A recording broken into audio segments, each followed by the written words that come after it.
ایک زمانے میں جنگل میں ایک جھیل تھی جو خونی جھیل کے نام سے مشہور تھی۔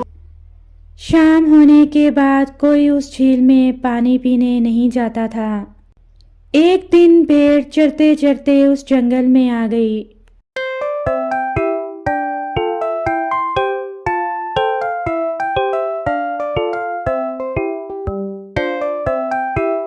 جنگل میں بھیڑ کی ملاقات جگو بندر سے ہوئی۔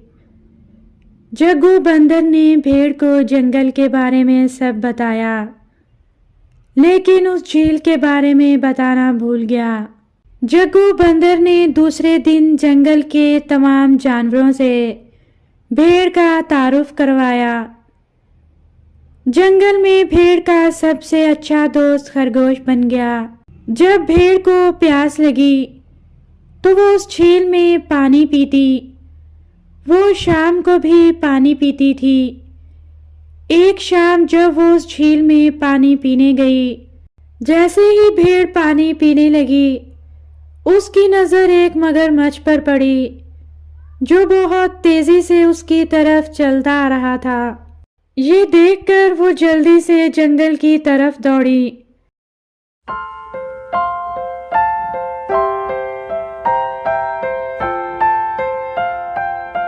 راستے میں اسے جگو بندر مل گیا۔ جگو نے اس سے اتنی تیزی سے بھاگنے کی وجہ پوچھی۔ بھیڑ نے اسے ساری بات بتا دی۔ جگو بندر نے کہا کہ میں آپ کو یہ بتانا بھول گیا کہ یہ خوبصورت جھیل ہے، لیکن شام کے وقت انتہائی خطرناک ہو جاتی ہے۔ جو بھی شام کے بعد جھیل پر جاتا ہے وہ واپس نہیں آتا۔ لیکن اس جھیل میں مگرمچھ کیا کر رہے ہیں؟ ہم نے اسے کبھی نہیں دیکھا۔ اس کا مطلب یہ ہے کہ مگرمچھ تمام جانوروں کو کھاتا ہے جو شام کے بعد جھیل میں پانی پینے آتے ہیں۔ اگلے دن جگو بندر جنگل کے تمام جانوروں کو لے کر اس جھیل پر گیا۔ مگرمچھ نے تمام جانوروں کو آتا دیکھ کر خود کو چھپا لیا، لیکن مگرمچھ کا کچھ حصہ اب بھی پانی کے اوپر دکھائی دے رہا تھا۔ سب جانوروں نے بتایا کہ جو چیز پانی کے باہر نظر آتی ہے وہ مگرمچھ ہے۔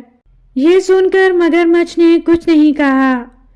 خرگوش نے اپنے تیز دماغ سے سوچا اور کہا کہ یہ کوئی پتھر نہیں ہے، لیکن ہم اسے تبھی قبول کریں گے جب یہ خود بتائے گا۔ یہ سن کر مگرمچھ نے کہا میں ایک پتھر ہوں۔ تمام جانوروں کو معلوم ہوا کہ یہ مگرمچھ ہے۔